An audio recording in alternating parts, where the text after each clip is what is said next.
Good morning, friends. I am Kadam, practicing chartered accountant. Today I am going to present Company Auditors Report Order 2020. Before starting my presentation, I would like to thank Dr. V.B. Gaikwad sir, Principal KTHM College, the coordinator and the organizing committee of Faculty Development Program. So let's go to the our presentation, that is CARO 2020. So before starting my presentation, I would like to introduce what is the CARO 2020. Before CARO 2020, CARO 2016 was there, but due to some change circumstances, the new CARO 2020 is introduced.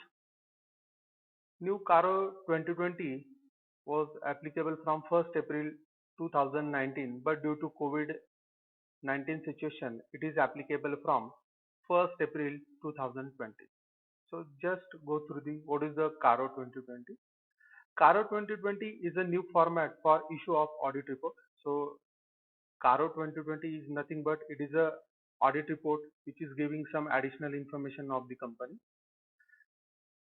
which is applicable in case of statutory audits of companies under the Companies Act 2013. That means where statutory audit is there, then CARO 2020 is there. CARO 2020 has included additional reporting requirements after consultation with the National Financial Reporting Authority, which is called as NFRA. So CARO 2020 is nothing but it is a additional reporting which is required for the shareholders or investor, uh, which is provided by the company auditor. National Financial Reporting Authority is an independent regulatory body for regulating the audit and accounting profession in India. So NFRA is an independent body which is regulating the audit and account in India. The aim of CARO is to enhance the overall quality of reporting by the company auditor. So CARO is nothing but which improve the quality of reporting for the shareholders and investors. So basic thing is that where is the CARO 2020 is applicable. So CARO 2020 is applicable for all statutory audits commencing on or after 1st April 2020. Next one is the order is applicable to all companies which were covered by CARO 2016. That means those company which covered under CARO 2016 automatically covered under CARO 2020. Accordingly, the order applies to all the companies except the following companies. So some companies are excluded from the applicability of CARO 2020. So which are these companies?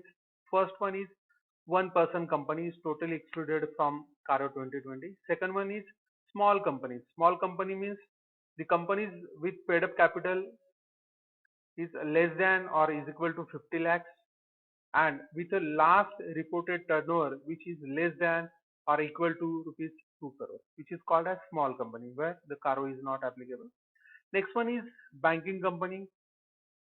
Next one is company registered for charitable purposes. If the company is registered for charitable purposes, then CARO is not applicable. Next one is insurance company. Next one is relating to the private company, which is also exempted from the requirement of CARO. But there is some condition. Condition number one, whose gross receipts or revenue, including the revenue from discontinuing operation. Discontinuing operation means the company discontinued some activities or some operations in any financial year, which is also covered under gross receipt or revenue, which is less than or equal to rupees 10 crore in the financial year. If the gross receipt or revenue is less than or is equal to 10 crore, then it is excluded from the CARO 2020. Second condition is that whose paid up share capital plus reserves is less than or equal to rupees 1 crore as on the balance sheet date. Simple. If the paid up capital and the reserves and surplus is less than or is equal to 1 crore is also excluded from CARO 2020. Next one is that the private company which is not a holding or subsidiary of a public company. And last one is that whose borrowing is less than or equal to rupees 1 crore at any time during the financial year. That means the private company whose borrowing is less than 1 crore is automatically excluded from CARO 2020. Next is that reporting requirements. That means what are the areas where CARO 2020 is focusing. First one is details of tangible and intangible assets, where the CARO is focusing. CARO 2020 is focusing. Second one is details of inventory and working capital. Third one is details of investments and any guarantee or security or advances or loans given by the company. Next one is compliance in respect of a loan to directors of a company. Next one is compliance in respect of deposits accepted by the company. Next one is that is point number 6 is maintenance of costing records by the company. Point number 7 is deposit of statutory liabilities. Next one is unrecorded income of the company. Point number 9 is relating to default in repayment of borrowings. Point number 10, which is dealing with the funds raised and utilized by the company. Point number 11, dealing with the fraud and whistleblower complaints against the company.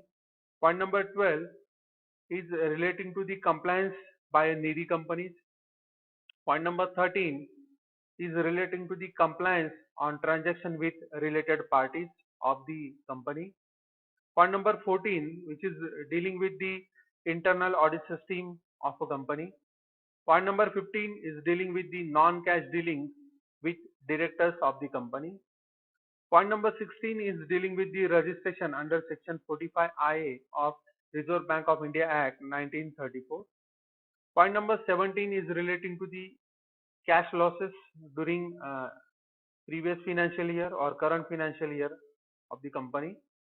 Point number 18 is relating to the resignation of statutory auditors which were appointed by the company. Point number 19, material uncertainty on meeting particular liabilities. Point number 20 is relating to the transfer to fund specified under Schedule 7 of the Companies Act 2030, which is dealing with the CSR activity. And point number 21 is relating to the qualifications or adverse remark of the auditor in other group of companies. So these are the 21 reporting requirements we are going to discuss one by one. So basically this PowerPoint presentation is consider what is the difference between CARO 2016 and CARO 2020. So first, so in CARO 2016 there was 16 reporting clauses in 3 paragraphs, but in CARO 2020 there are 21 reporting clauses. We already discussed what are the 21 clauses. So first difference is that CARO 2016 is having only 16 clauses, but CARO 2020 is having 21 reporting clauses. So what is the effective date? For CARO 2016, which was applicable from the financial year 2015-16, whereas CARO 2020 is applicable from the financial year 2020-21. So due to COVID-19 effect, it is postponed for 1 year. Actually, it is applicable from 1st April 2019, but due to COVID, it is postponed and which is applicable from 1st April 2020. So first important modification about the reporting on fixed assets. So there is some different form of reporting according to CARO 2016 and CARO 2020. Firstly, we are going to discuss what is the provision or what are the provisions of CARO 2016. First is maintenance of proper records including detail of quantity and situation of fixed asset. So CARO 16 is required proper maintenance of record. Second one is physical verification at regular intervals by the management. So management is responsible for physical verification of all assets. Third one is that material discrepancies accounted for in the books of account. If actual fixed asset which is shown in the balance sheet and physically appear in the particular organization is different, that means 4 machinery is recorded in balance sheet but actually it is only 2 which is reported in CARO 2016. Next one is title deeds of immovable property if not held in the name of the company. Okay, so which is dealing with the title deeds, that is registered deed of that particular immovable property. But CARO 2020 is having some additional points. So first point is that property, plant and equipment, which is called as PPE, and intangible assets in parallel with the terminology of Indian accounting standard. So CARO 2020 is basically focus on property, plant, equipment, which is called as PPA, and also intangible assets. So this is the new addition is there. Second one is that maintenance of proper records, including details of quantity and situation of PPA. So CARO 2020 is also required. The record should be properly maintained by the company. Next one is maintenance of proper record of intangible assets. So intangible asset means patent, copyright, trademark. It should be properly recorded and the record should be properly maintained by the company. Next one is that physical verification at regular intervals by the management. So again management is responsible to verify all PPE and intangible assets. Next one is that material discrepancies accounted for in the books of account. Again, if there is any discrepancy in actual existence and recorded in books, it should be reported by the company auditor. The title deeds of immovable property if not held in the name of the company. Here the auditor should specifically specify the nature of immovable property where the title deed is not available in the name of company. Next clause is very important, which is dealing with the revaluation of PPE, that is property, plant and equipment. If it is done by the register valuer and if the amount of change is equal to or more than 10% of net carrying value, then auditor should report that particular PPE in his audit report. Next is that reporting on Benami transaction. This is the new amendment in CARO 2020, which is very required because income tax department is accessing various type of income which is not recorded in the books of account. Therefore, which is incurred in CARO 2020. So again, CARO 2016 is having no provision about Benami transaction, but CARO 2020 is having detailed information of Benami transaction. So details of any proceedings pending under the Benami Transaction Prohibition Act 1988 against the company and its appropriate disclosure in financial statement. If any proceeding against the company about relating to any Benami transaction, it should be shown in the financial statement and it should be reported by the company auditor. Basically, what is the Benami transaction? So Benami is an Urdu word that means without name or no name. That means the property which is having no name or without name. As per the Benami Transaction Prohibition Act 1980, the word is used to define a transaction in which real beneficiary is not the one whose name the property is purchased. That means the purchaser is different person and the beneficiary is the different person, which is called as Benami transaction. As a result, the person in whose name the property is purchased is just a mask of the real beneficiary. That means the registered person is masking the real beneficiary, which is called as Benami transaction. Therefore, the auditor should report the type and nature of Benami transaction in his audit report. Next is relating to the reporting on working capital, which is new amendment. So according to CARO 2016, which is not focusing on working capital, CARO 2020 is focusing on working capital. Working capital means the capital which is required for day-to-day business activity.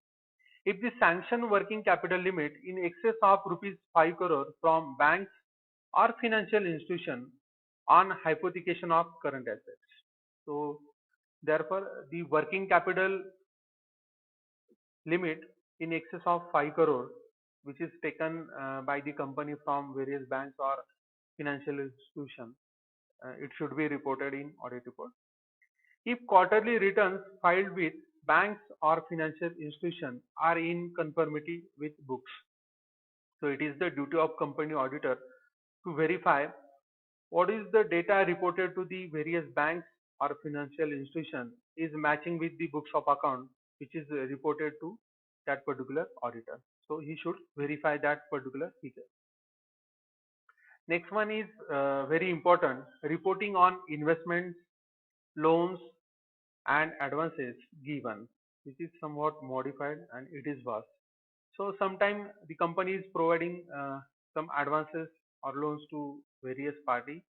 That part is covered under CARO 2020 and it is also covered under CARO 2016.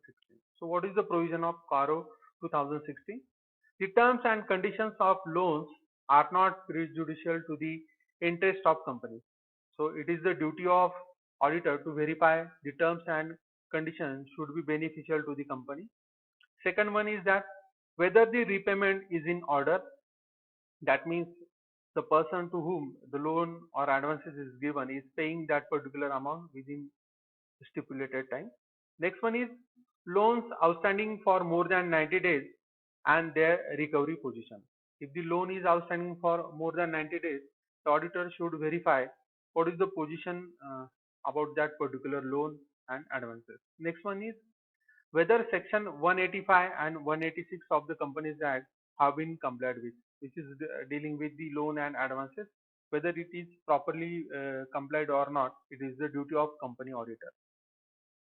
So CARO 2020 is having some additional points about the loan and advances. So proper disclosure of investments, granting of guarantees or securities, and providing of loans or advances. So here the CARO 2020 required proper disclosure of investment is there. In some time the company is giving some guarantees, it should be reported in CARO 2020. Next one is a disclosure of aggregate amount during the year and outstanding of loans to subsidiaries, joint ventures and associates. So sometimes the company is providing some loan to subsidiary or joint venture and associate. In that case, the auditor should disclose the amount which is provided as a loan to various subsidiaries, joint ventures and associates. Next reporting requirement is that disclosure of aggregate amount during the year and outstanding balance of loan to parties other than subsidiaries, joint ventures and associates. So these are the different parties which is dealing with the company, that means which is not subsidiary or joint venture and associate of that particular company, but which is dealing with that particular company and company is providing some loan or guarantee to that particular party.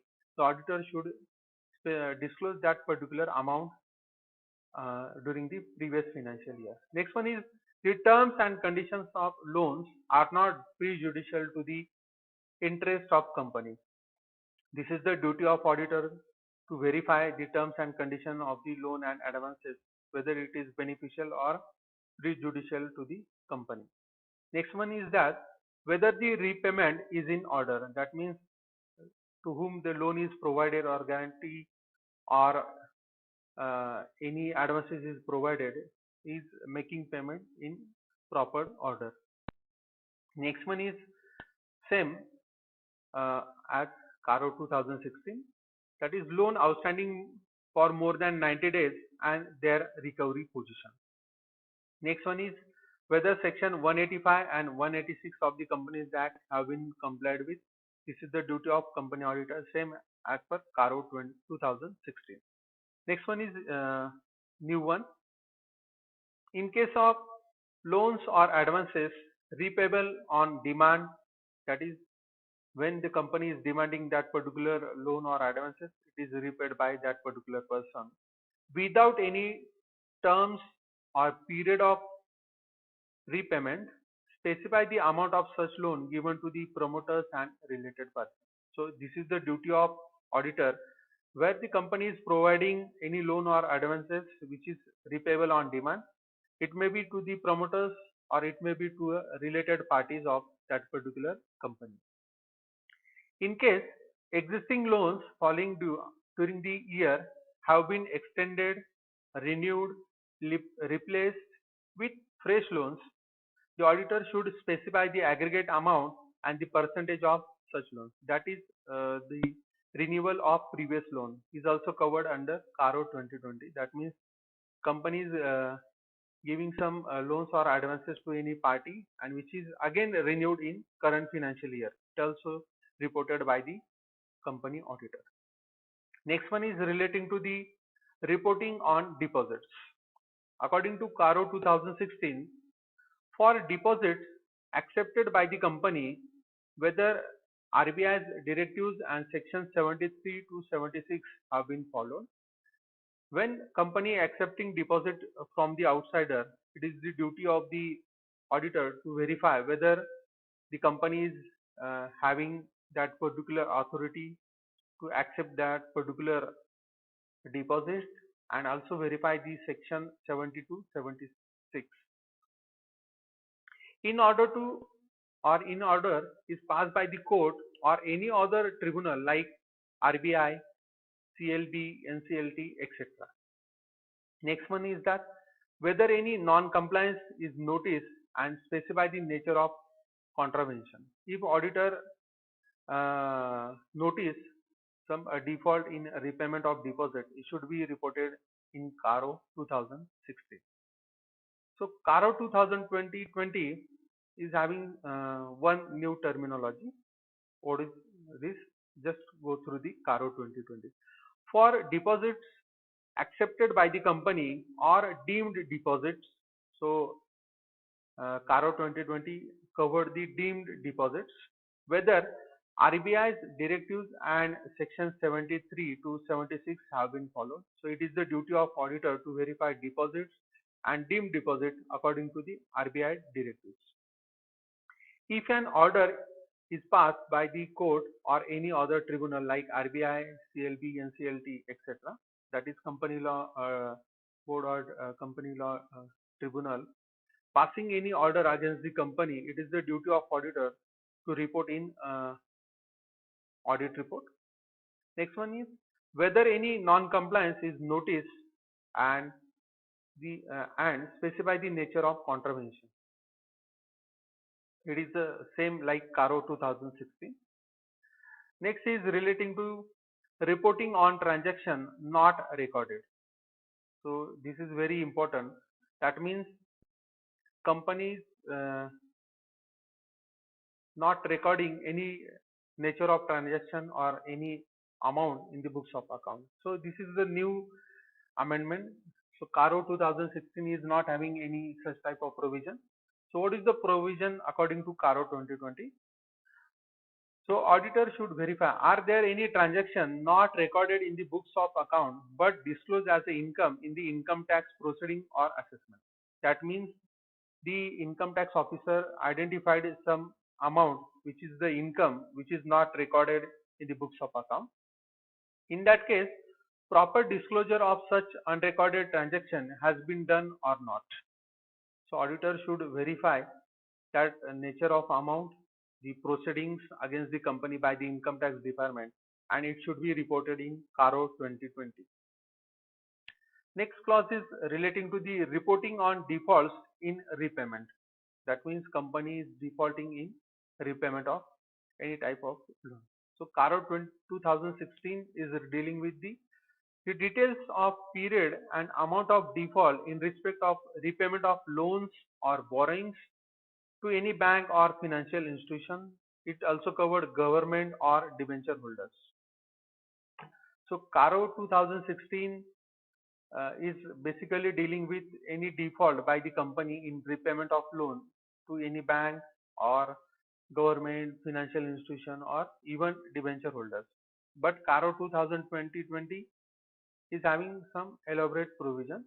The detail of period and amount of default in respect of repayment of loans or borrowings to banks, financial institution, government or debenture holder. So first clause is same as CARO 2016. Second is that format specified for showing lender-wise details of default. So it is the duty of company auditor to make that report in proper format and show the lender-wise details of default. That means the company to whom is not paying that particular loan amount. Next one is whether the company is declared as a willful defaulter by a lender. That means bank willfully declare that that particular company is willful defaulter. In that case, the auditor should mention in his CARO that is that particular or XYZ bank declare as willful defaulter to that particular company. Next one is whether terms loans, short-term loans are applied for the purpose for which they were obtained with detail of diversion if any. So this clause is basically dealing with the company is getting loan from the bank, but the purpose for which the loan is taken is not complied with. For example, the company is taking loan for purchase of machinery, but which is applied for purchasing a particular land. In that case, auditor should report in his audit report. Next one is relating to the details of funds procured by the company to meet the obligations of subsidiaries, joint ventures and associates. So many times it is possible that the company is raising loan to meet the obligation of its subsidiary, joint venture and associate. In that case, auditor should specify the amount and nature of that particular transaction. Next one is that whether the company has raised loan on the pledge of securities held in subsidiaries, joint venture and associates. That means against the securities of subsidiary and joint ventures or associates, the company is taking loan. In that case, auditor should specify which type of securities is available for that particular loan. Next is very important, reporting on whistleblower complaints against the company. Again, CARO 2016 is not having any such type of clause, but CARO 2020 is having the new requirement, whistleblower complaint received by the company during the year to be considered by the auditor while submitting his audit report. That means some investor or stakeholder complaining about the company about any transaction or any accounting entry. In that case, the auditor should report in his audit report about that whistleblower complaints. Next one is reporting on internal audit. This is the new one. Previously, there is no requirement about internal audit. The new one is there. The company's internal audit system is appropriate according to its size and nature. It is the duty of auditor to verify. If it is not proper, the auditor should report in his particular paragraph. Next one is whether the statutory auditor has considered the internal audit report of the company. So it is the duty of auditor, statutory auditor, to consider the internal auditor's report while finalizing his statutory report. So the auditor should specify whether he is considering the internal auditor's report or not. Next one is relating to the reporting on cash losses. This is the new one. Again, CARO 2016 is not having any provision, but CARO 2020 is reporting on cash losses. What is the first one? The auditor should consider cash losses incurred by the company in the current financial year and in the preceding financial year. So it is the auditor's duty to find out what are the cash losses is there in the current year also and in the previous year also. And the amount of cash losses or negative balance reflected in cash flow statement is also reported by the auditor. So if there is any negative cash balance in cash flow statement, it is also reported by the auditor. Next one is relating to the reporting on resignation of statutory auditors. So it may be possible that the auditor which is appointed is resigning his job due to some reason. It is covered under CARO 2020 because there is no provision in 2016. What is the provision? Any resignation of the statutory auditor during the year. If any statutory auditor resigning his particular assignment, then it is reported by the auditor. Whether details of issues, objections or concerns raised by the outgoing auditors have been appropriately considered. So it is the duty of statutory auditor who is presently doing audit of that particular company should verify why the previous statutory auditor resigned his uh, appointment, and he should verify what are the issues or what are the objections which is raised by the outgoing auditor, whether it is appropriately considered by the company now in current audit report. Next one is reporting on uncertainty to meet liability. That means company is not meeting its liability timely. So again, this is the new one. So what is the requirement? Details of material uncertainty with regard to realization of financial assets and payment of financial liabilities. So this is the basic requirement to certify that particular financial liabilities. Whether any such uncertainty exists on the date of audit report that the company will not be capable of meeting its liabilities as and when they fall within a period of 1 year from the balance sheet date. So company is unable to meet its liability, the auditor should consider that a particular point in CARO 2020. Next one, this is the new one which is dealing with Schedule 7 of Companies Act, reporting on CSR. So this is the basic duty to consider CSR activity. But CARO 2016 is not having that particular provision. Now CARO 2020 is considering CSR. What is it? So in relation to ongoing CSR projects, details of transfer of unspent CSR amount to the special account within stipulated time in compliance with section 135.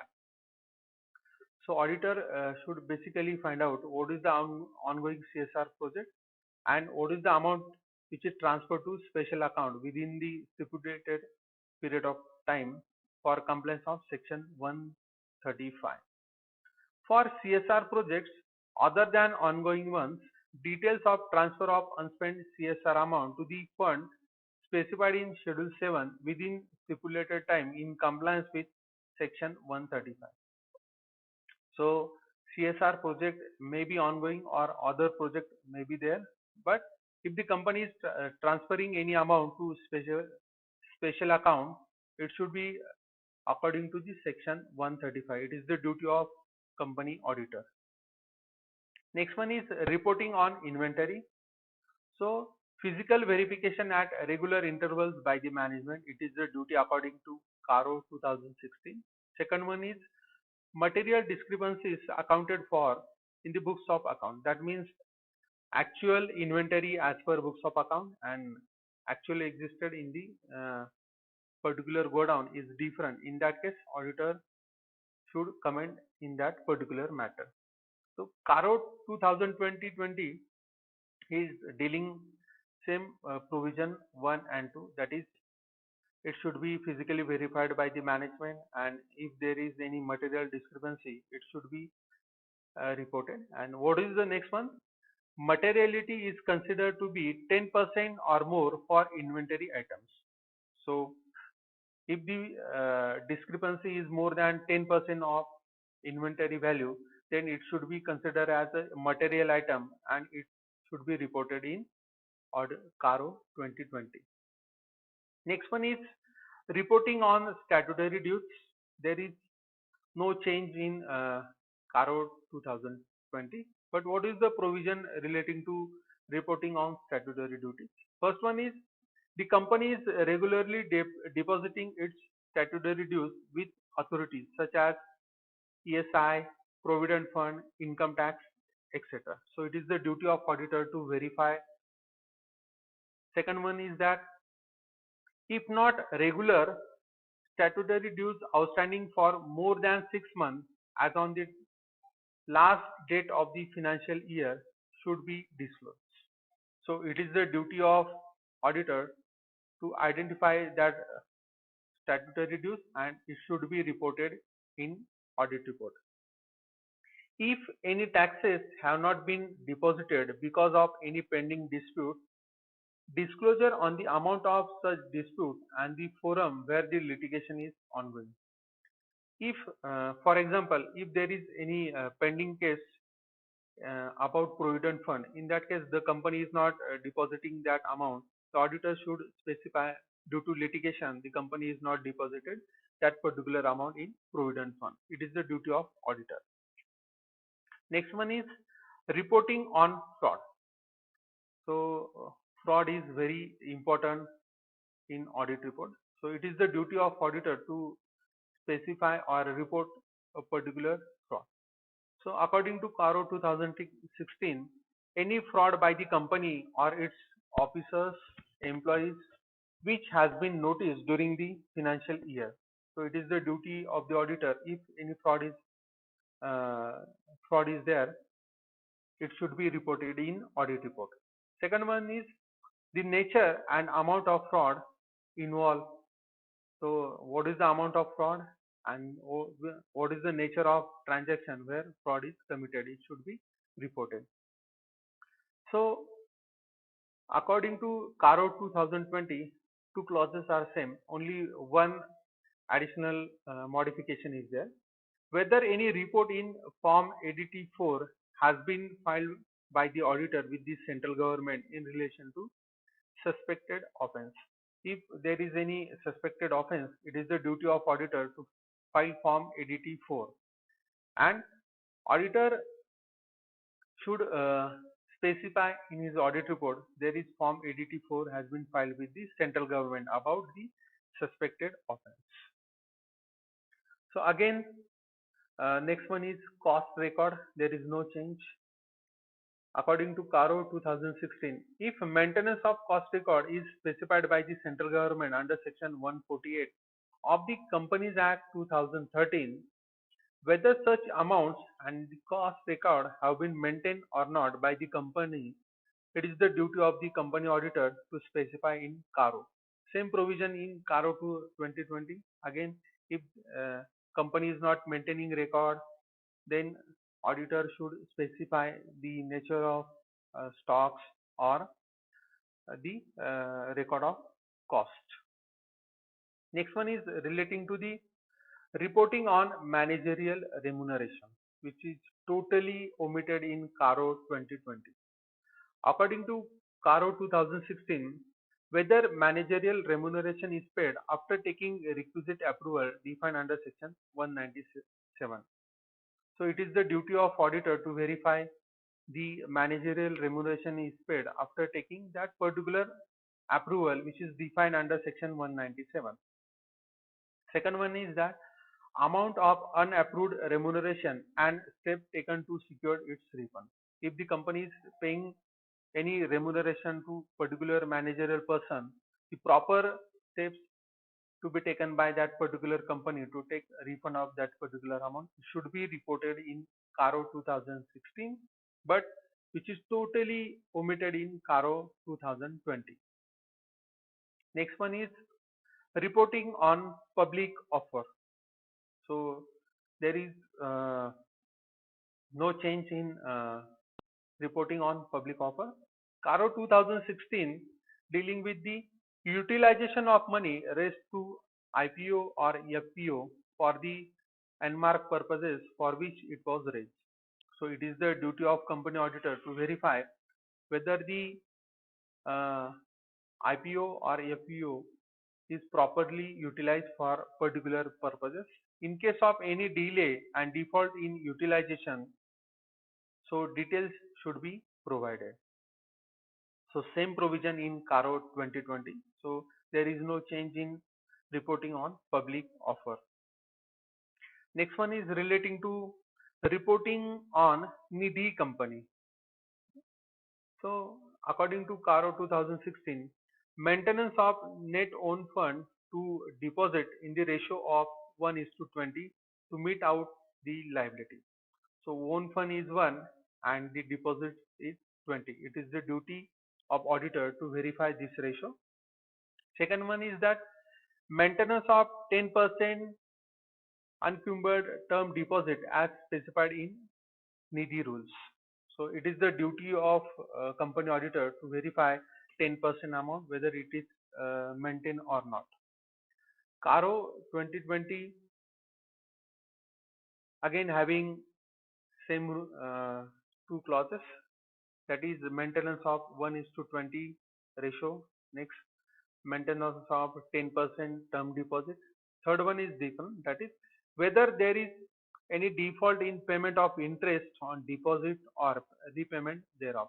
If the Nidhi company make any default in payment of deposit or payment of interest, it should be reported in CARO 2020, which was missing in CARO 2016.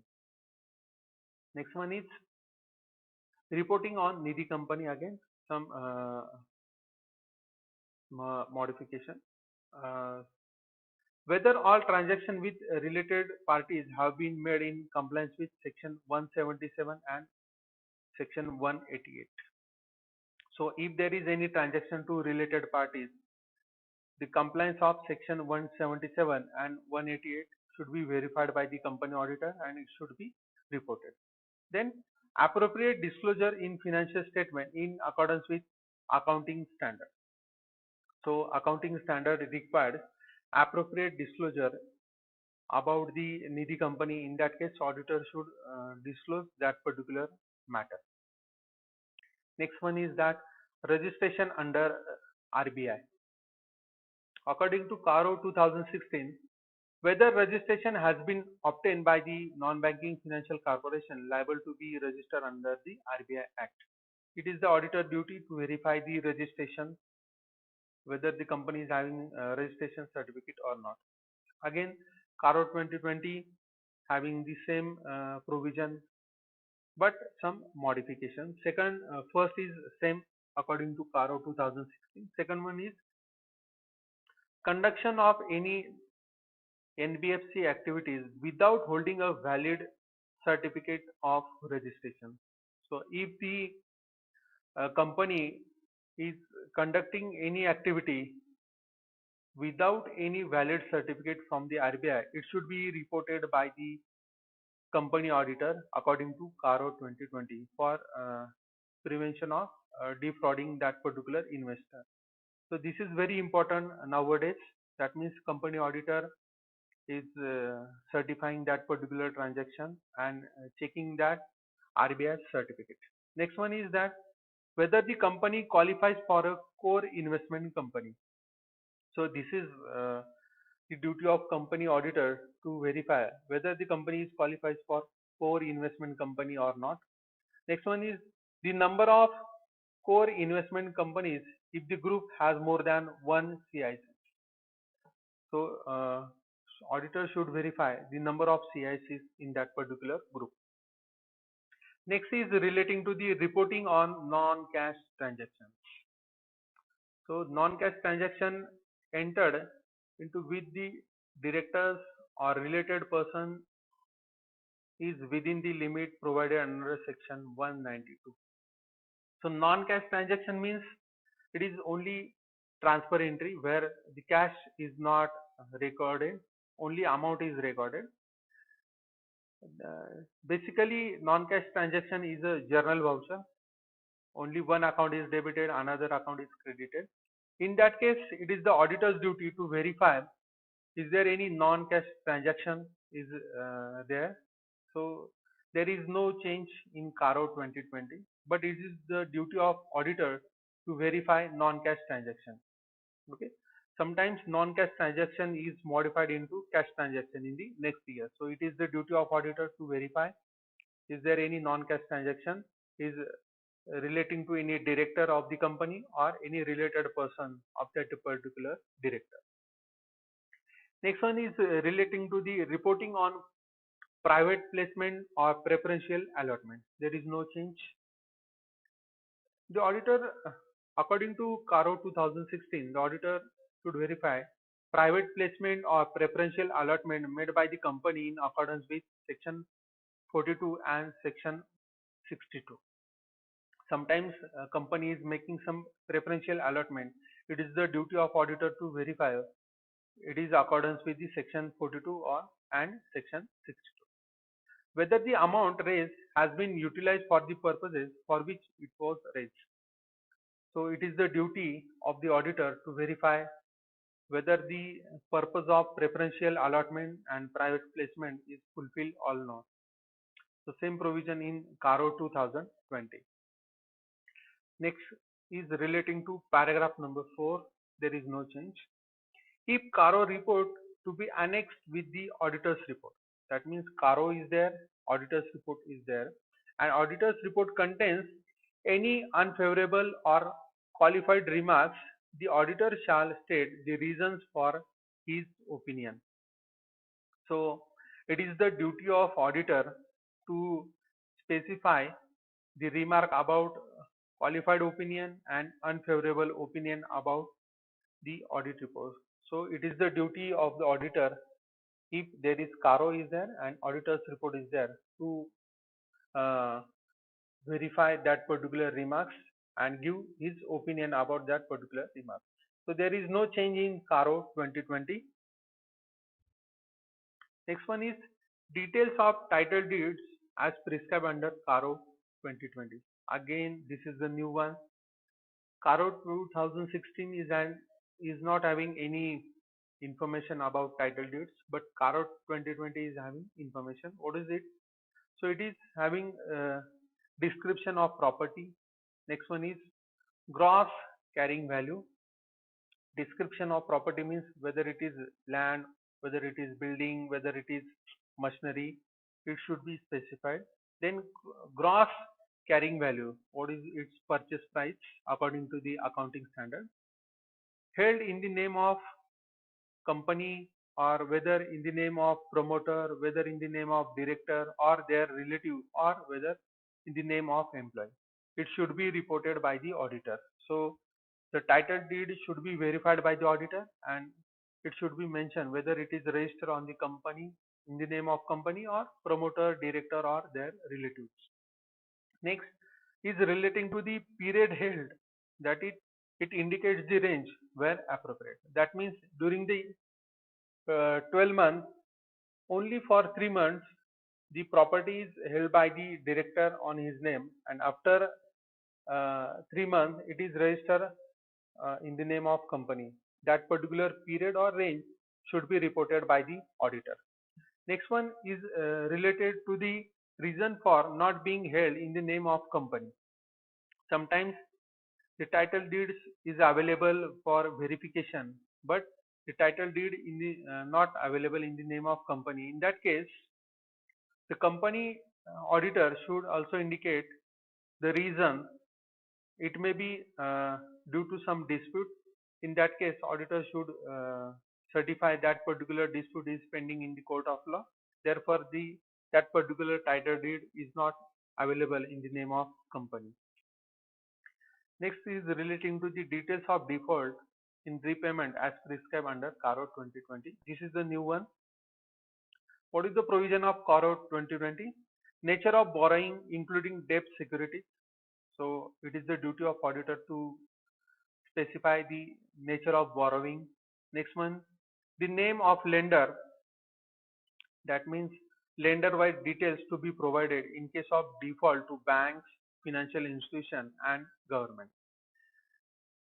If the company is making a default to various banks or various financial institutions, then the name of the lender should be specified by the auditor. For example, State Bank of India is there, Axis Bank is there, or any type bank is there, or financial institution is there. It is the duty of auditor to specify that particular amount and name of the lenders. Next one is, what is the amount not paid or on due date? So according to lender wise details, the amount already included. So for example, SBI rupees 1 crore. So this is the requirement. Next one is whether it is a principal or whether it is a interest. So this the next clause is relating to the details of default in repayment as prescribed under CARO 2020. So CARO 2016 is not having such type of provision, but CARO 2020 is having such type of provision. First one is the auditor should mention the nature of borrowing, including the debt securities. Second requirement is that name of the lender, that is lender-wise details to be provided in case of default to banks, financial institutions, and government. That means the auditor should prepare a table which is having the name of lenders and next clause, that is amount which is due on that particular date. Auditor should also mention whether the default amount is a principal or the default amount is a interest in that particular table. Next one is auditor should mention the number of days delayed or unpaid. And last is relating to the auditor choice. If the auditor want to make any remark in that particular matter, then he can make that particular remark. So overall, what is the CARO 2020? So due to some important changes, it increased the greater level of due diligence. So which type of due diligence is there? Number one, bringing into picture CSR details which were missing in CARO 2016. We already discussed CARO 2016 is not having any CSR activity details, but CARO 2020 is having detailed information of CSR activity to accord more accountability on companies who were not taking CSR seriously. So this is very important provision for those companies which are not taking care of CSR activity very seriously. Second one is going concern reporting is strengthened by the adding additional clause on the company's capability to meet its liability.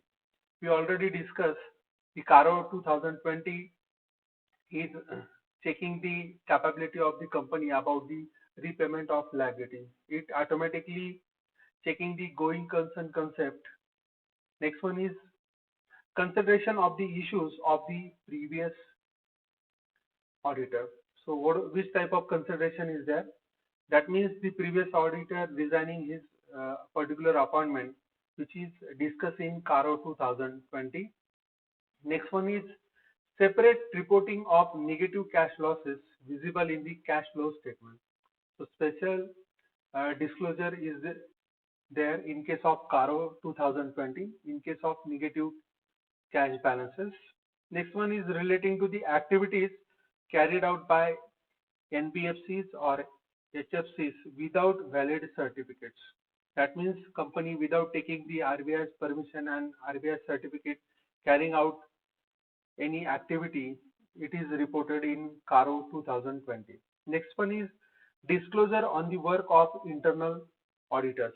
That means the company auditor using the internal auditors data and also mentioned in its CARO 2020. Next one is relating to the reporting of transaction now not recorded in the books of account but surrendered in income tax assessment. So we already discussed if the income tax department find out some amount which is not recorded in the books of account and which is assessed as the income of that particular company. Next one, giving due recognition to whistleblower complaints. That means if the stakeholder making complaint against the company, in that case, the auditor should mention in CARO 2020. Next one, more stringent and detailed disclosure on loan and advances. So if the company is giving some loan and advances to any party, subsidiary, joint venture, it is mentioned in detail by the company auditor.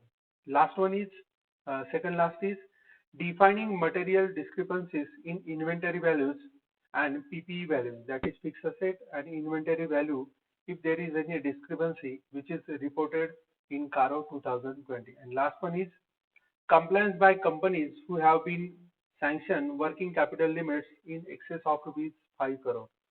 So if the company is sanctioned working capital of rupees 5 crore or more, in that case the compliance is required.